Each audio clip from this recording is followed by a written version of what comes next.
2 armes et un groupe. Ce soir, Mathieu a comme projet de tester une des épreuves qu'il a envie de tester pour la finale du zoathlon. Alors, on va juste installer les 2 bâches. On a pensé à un ventriglisse. Un ventriglisse, c'est le fait de glisser sur une bâche et d'arriver sur un point d'eau.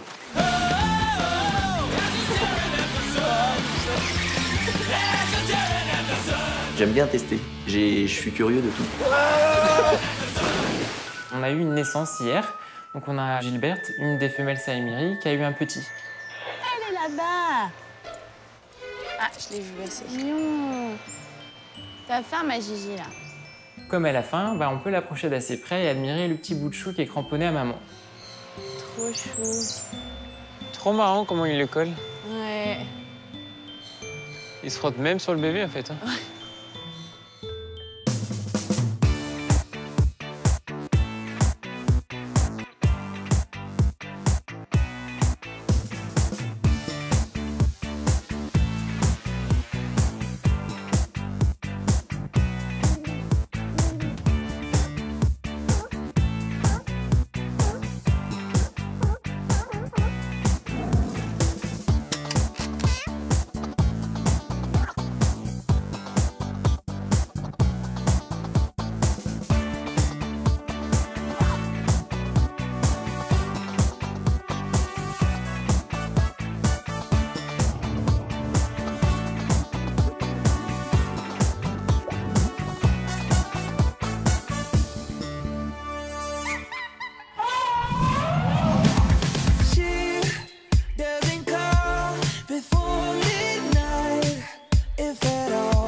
Aujourd'hui, nous partons, Cyril, Marie, Alice et moi, en sortie crapaud. Nous allons découvrir une espèce de crapaud qui vit dans notre département.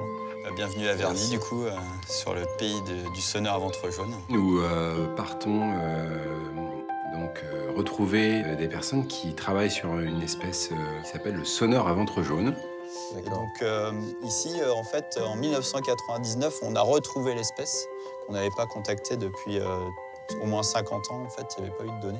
En fait, à partir de là, le conservatoire a travaillé avec la commune et les riverains pour essayer de mettre en place des actions de conservation de l'espèce. On a affaire à une espèce qui est en voie de disparition en France. C'est la dernière population de l'ouest de la France. Au-delà, eh bien, il n'y en a plus. Là, une portion de fossé comme celle-ci, ça peut héberger combien de sonneurs?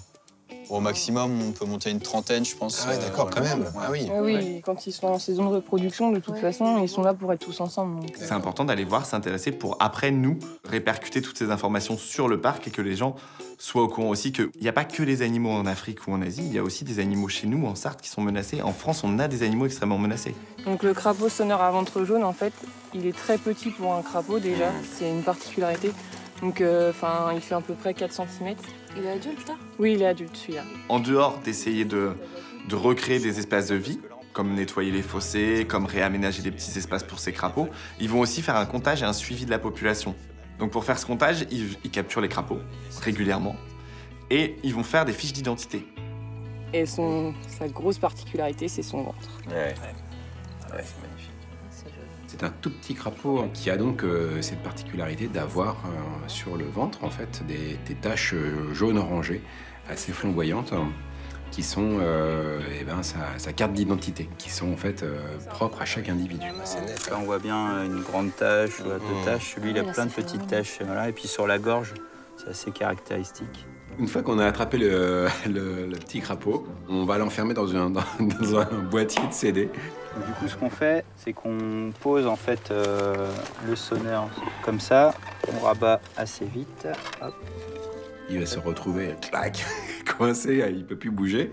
Et donc, ça va venir plaquer les motifs de son ventre contre le boîtier transparent du CD. Et paf, on peut faire la photo, photo impeccable de ces motifs orangés. Et en fait, ils sont tellement plats qu'on va fermer la boîte. Et encore, ils ont encore de l'espace pour... C'est un mode d'emblée, j'aurais pas osé coincer un crapaud dans un boîtier de CD parce que j'aurais eu peur de l'écrabouiller. Et en fait, bah non.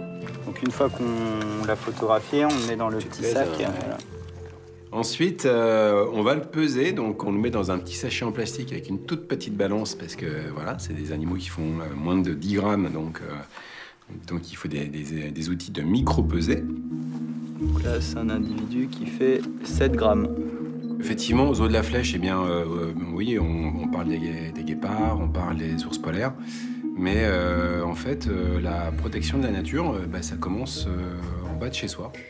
Et notamment par des petites espèces qui ne sont pas forcément des espèces hyper sexy, hyper attractives, mais qui ont leur importance dans l'écosystème et puis qui font partie de notre patrimoine.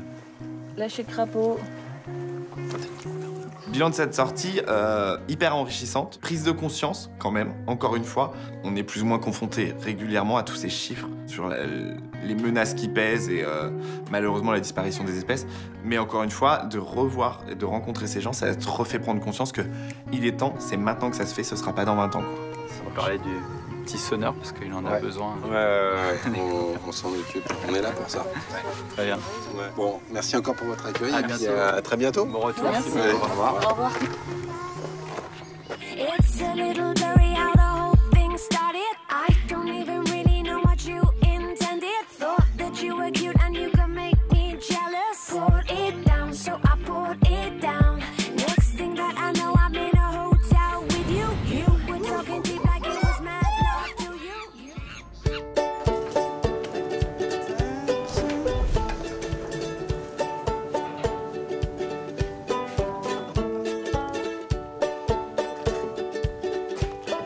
Ce midi, je vais faire mes nourrissages. Donc je commence par les saïmiris. Ça va, chouchou? Ben venez. Salut, ma petite Blue. Petit pignon de pain, tu aimes, toi? Ouais. J'ai juste une grosse hâte, c'est de voir Gilberte avec son bébé. Viens, Gigi. Bah, pourquoi tu repars? Viens, doudoune. Oh, fais voir ton bébé, ma louloute. C'est vrai qu'en ce moment, en fait, on a vraiment une grosse banane quand on va au Saïmiris. Du coup, on a notre Gilberte qui a eu son bébé, donc il y a maintenant 3 jours. Et en fait, c'est un super beau bébé qu'elle nous a fait. Viens, Gigi. Bah, viens manger, Gigi. Regarde. Oh, bah alors. Tu me crains?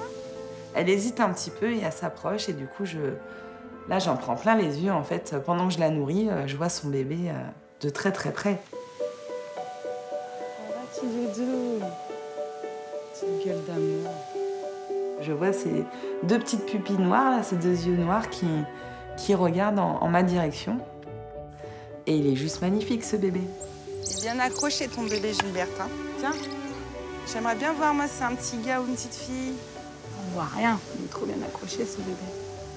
On ne sait pas encore si c'est un mâle ou une femelle, parce que du coup, il est tellement petit, il est beaucoup accroché à sa maman, et on ne voit pas du tout ses parties génitales. Hop, allez, bisous les chouchous. Donc ensuite, je vais au mandril. Donc là, pour le nourrissage de ce midi, en fait, je les nourris au niveau du grillage, au niveau de la volière extérieure. Alors vous, quand c'est la nourriture, on le sait, hein. Ça va les rastapouettes? On va manger? Allez, je vous mets ça. Pas de bagarre, pas de précipitation. On en aura pour tout le monde. Eux nous repèrent de très très loin. En fait, je pense qu'ils sont vraiment habitués à nos pas, à nos bruits. Et en fait, quand j'arrive avec le panier, ils sont tous à l'affût, au grillage, en train de regarder ce que j'ai dans mon panier. Hé, Waka! Non, Nyanga.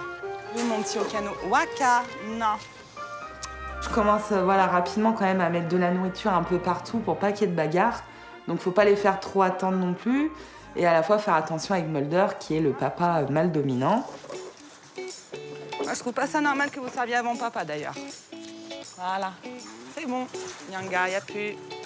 Ma crevette. Ça, c'est maman Waka. Tiens, Mandela. Dès qu'ils sont jeunes, en fait, on les habitue à prendre dans la main. Et aussi, c'est pour qu'ils nous fassent confiance. Ça peut nous permettre un jour de donner un médicament individuellement et de créer aussi un contact, un lien qui peut être important. Voilà, qu'ils aient confiance en nous Et comme on dit, hein, de toute façon, c'est tout jeune qu'on apprend plus de choses. Oh, bah tu t'es fait piquer ton champignon. Eh, mais t'exagères, toi. Vous arrêtez de faire vos kékos, là.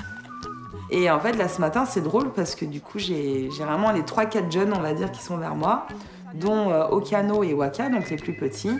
Et Mulder ne dit rien. En fait, c'est les petits les plus malins. Hein, regarde-les, là, les petits bébés, là. Ça se sert, ça se sert. Mulder, en fait, les laisse manger, les laisse prendre la meilleure nourriture qu'il y a. Et du coup, c'est assez surprenant. Vous avez quand même un papa gentil aujourd'hui, hein. Il vous laisse manger. À plus. Ensuite, je vais au collab. Tiens, Jamie, Otto, tu commences à m'énerver. Malcolm, Otto, arrête de me regarder dans les yeux. Dans cette volière, en fait, on a, pareil, on a tous les âges des frères et sœurs. Et notre plus petite, c'est notre petite bout de chou qui s'appelle Ida. Ida, si tu viens pas, j'en ai presque plus. Viens, Ida. Ida, en fait, elle a perdu sa maman, Amra, quand elle était encore petite. Et du coup, je pense au début, on a eu un peu le côté où voilà, ça nous faisait de la peine de la voir toute seule. Et je sais que je suis toujours la première à lui donner un peu à manger en douce. Tiens, ma choupinette. Tiens, mon bébé. Ida, c'est une petite crème. Quand elle vient prendre à manger, elle prend toujours tout doucement dans notre main. Et moi, souvent, elle a tendance, même quand je lui donne à manger, en fait, elle ouvre directement la bouche pour que je lui mette dans sa bouche et pas dans la main. Allez, bon app. Donc ensuite, la maison du parc. Voilà. Avant que j'arrive, c'était calme. Et dès que je commence à rentrer dans la volière avec les gamelles, là, c'est beaucoup moins calme. C'est bon.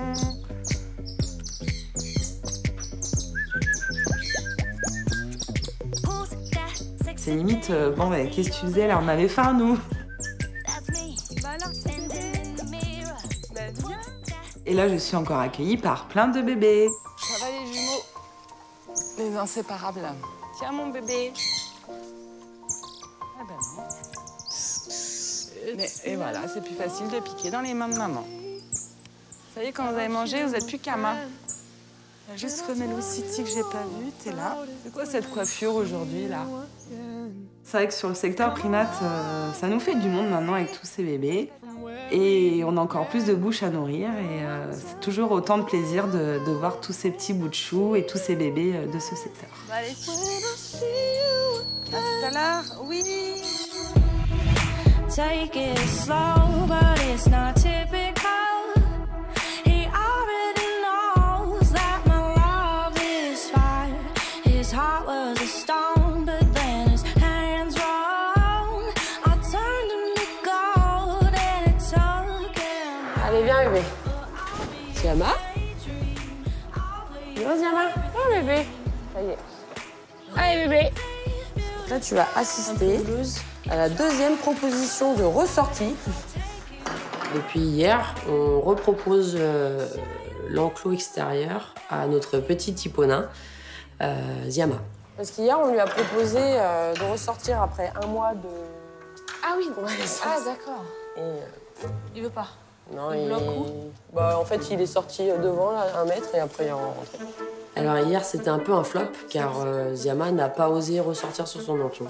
Bébé, viens, tu peux sortir. Donc j'espère qu'aujourd'hui, il va avancer un peu plus. Ziama. Allez, bébé. Viens, mon bébé. Ziama. Tu peux venir, Ziama. Mais moi, j'y crois à chaque fois. Je vais pour le lâcher, bien sûr, j'y crois. Il était un peu stressé ou genre Bah, plutôt j'ai pas envie... Il est complètement stressé, tu veux dire. Le rapport entre les deux, si elle ça avait s'arrange pu pas encore... Bah non. Si elle peut le rentrer dedans. Puis lui, il comprend pas trop, tu vois, c'est un bébé. Et là, du coup, en fait, on va faire partir Jazz.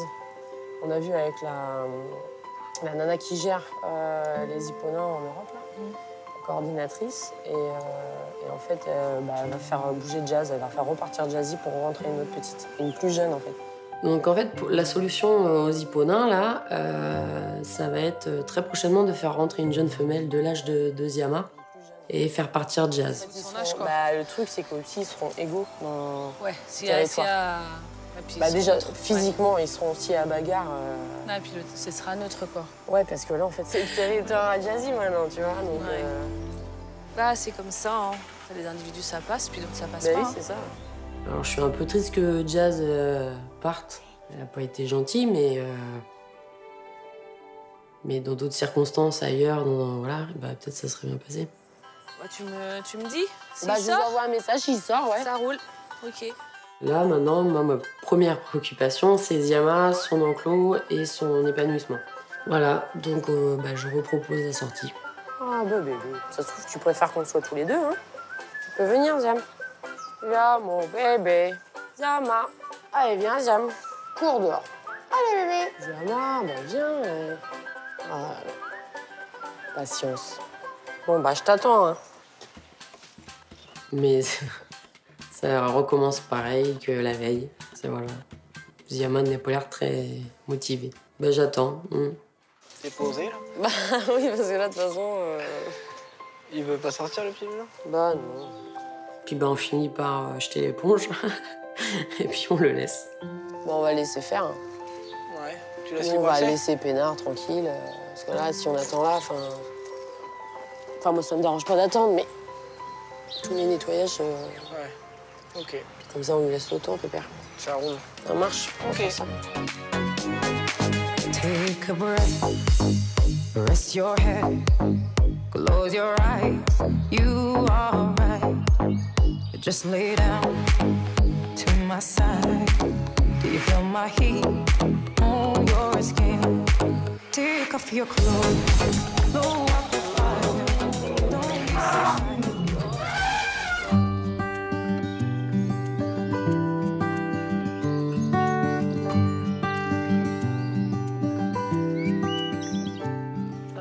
Ouais, toi. Alors, ça m'autorise toujours là ou pas? Bah apparemment, ouais, là j'ai essayé, ça bip un peu. Mais vu qu'on a un bip très faible, on n'est pas vraiment sûr. Bah si tu veux, en attendant plus, on peut aller voir autour de l'enclos. Ouais, carrément. La fauconnerie aurait perdu une chouette la veille.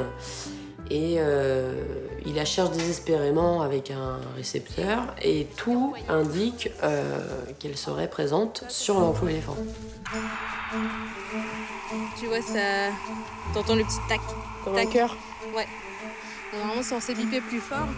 Mais là, vu que ça fait... Enfin, c'est des vieux émetteurs déjà.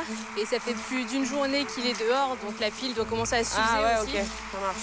Donc voilà, un cas de figure assez innovant pour nous. On va rentrer nos garçons, nos éléphants, Botton et Boubou, pour qu'on puisse aller jeter un œil sur l'enclos. Et surtout, essayer de retrouver cette petite chouette. Bon bah là ça va être bon, je vais appeler Anthony, on va aller rentrer. Et puis bah après on y va quoi, fouiller les fourrés. Hein. Ouais, en tout cas merci beaucoup. Hein. Bah écoute, tu me diras merci si on la retrouve. Hein, parce que... J'appelle Anthony pour qu'il participe avec moi à la rentrée éléphant. Ah, enfin. Je rejoins Sabrina aux éléphants qui m'appelle parce que exceptionnellement il faut qu'on rentre les éléphants en plein milieu de l'après-midi. Eh bien, on va gauche. Target. Ah. On fait la rentrée, comme d'habitude, avec Botton et Boubou. Botton en premier, ensuite Boubou. Et une fois que les deux animaux sont rentrés, on se prépare à aller dans le clos. On a regardé un peu avec Sab, ça vibre toujours un peu, toujours par là. Ouais, toujours derrière la cascade. Donc la chouette a un émetteur qu'on lui a accroché au niveau des pattes.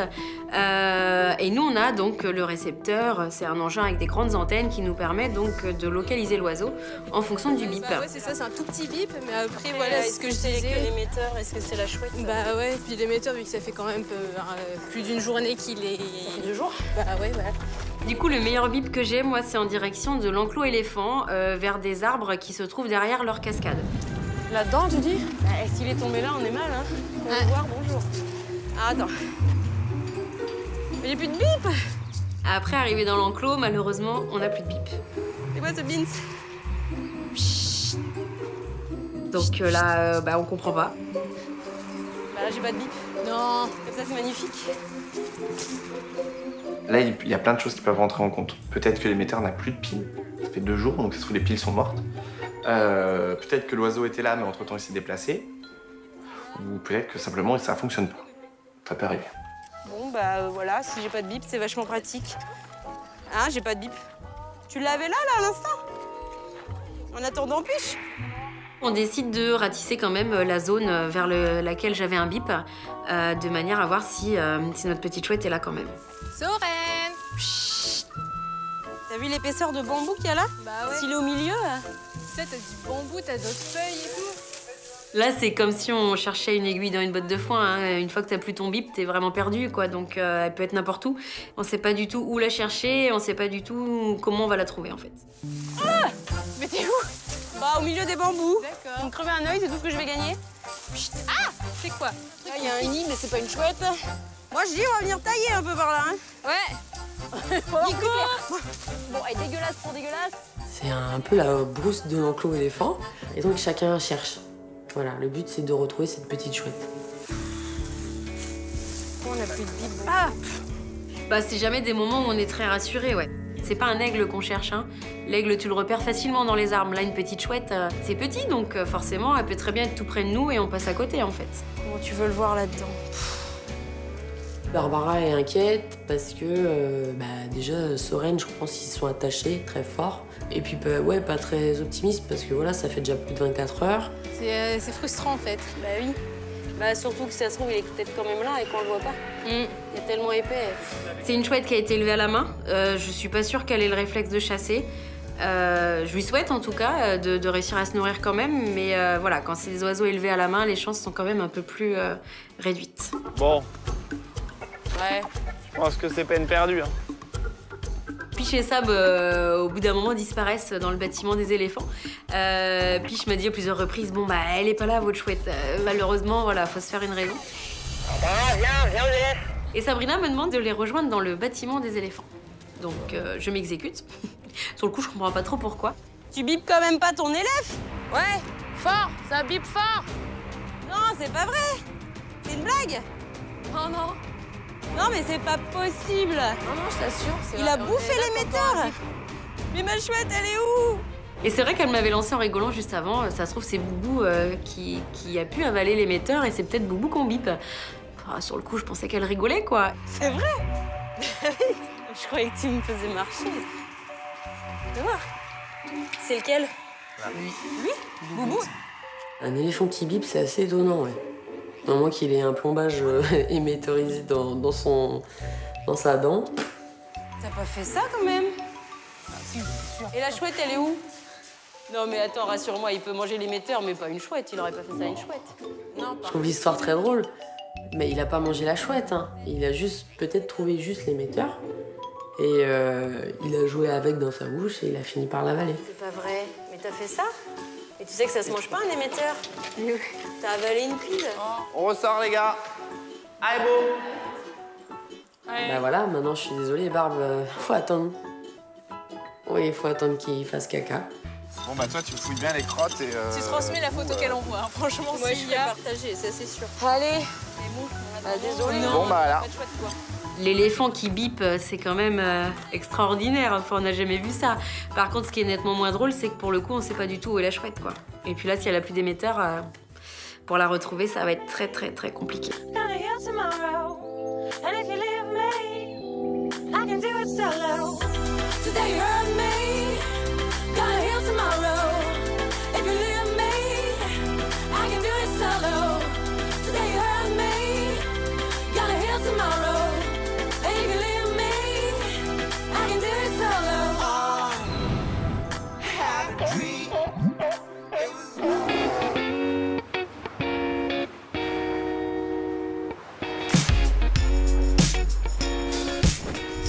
Donc l'idée, c'est dans un premier temps, il y a la corde à installer. Donc la corde, il faut l'installer de là à là-bas. Ce soir avec Kataï, on se retrouve au complexe aquatique pour tester l'épreuve qui se nomme Panique à bord. La file après, je vais déjà accrocher là. Je te la file après. Tu veux pas que je la tire? Tu la roule? Non. Ouais, si tu veux, ouais. Mais C'est une épreuve typique du zoathlon, un petit peu folklore, un petit peu marrante, où on a de grandes chances de se mouiller, et donc c'est ça qui nous plaît.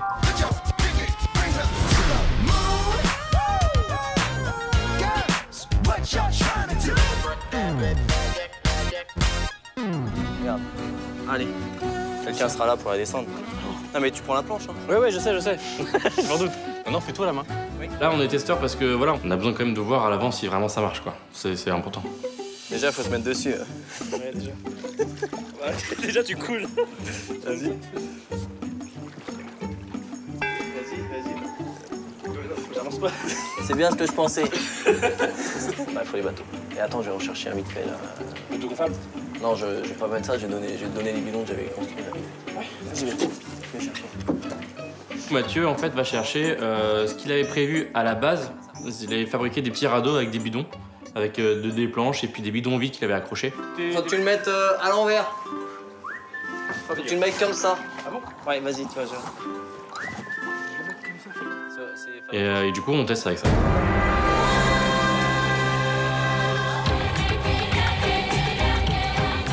Hey, franchement, bah voilà. Je commence à me déplacer, je trouve que ça marche plutôt pas mal. Ça avance bien, enfin on avance, bah voilà, ça flotte, c'est pas super stable, mais voilà, ça flotte et c'est ça qui est, c'est ce qu'il faut. À l'arrière, ça fait plus Robinson Crusoe. Quand j'arrive au niveau du saut, en fait mes pieds partent en avant et je me retrouve dans la flotte. Et là, je pars dans un fou rire. Parce qu'en fait, faut juste voir la tête de Kataï lorsqu'il tombe. Non, mais remonte. Il était super concentré et d'un seul coup, il s'aperçoit que rien n'est récupérable et là, il tombe à la renverse. J'essaye, je tente bien que mal de remonter sur mon petit radeau, c'est pas évident, parce que bah ouais, c'est pas super stable.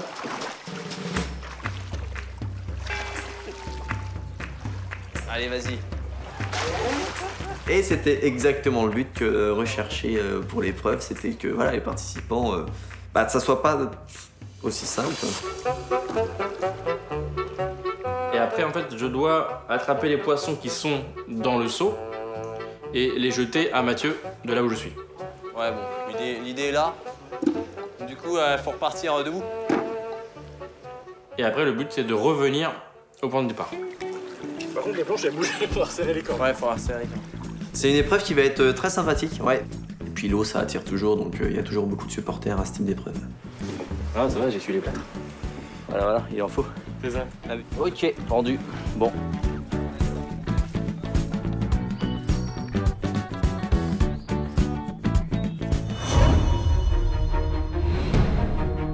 Aujourd'hui, nouvelle épreuve du zoathlon, c'est l'épreuve de la savonnette.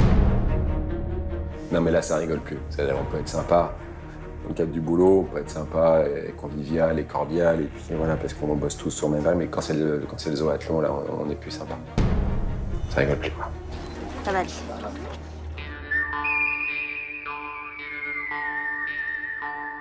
C'est l'épreuve panique à bord au complexe aquatique.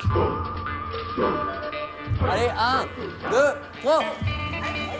Allez les gris!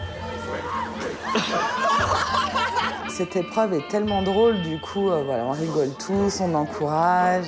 Ouais!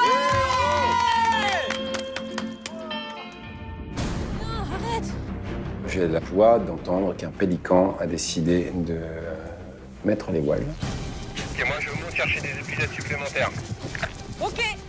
Donc branle-bas de combat pour pas le perdre de vue et puis voilà, essayer de le récupérer le plus rapidement possible. Il y en a un deuxième qui s'envole là. On va passer une très bonne journée aujourd'hui.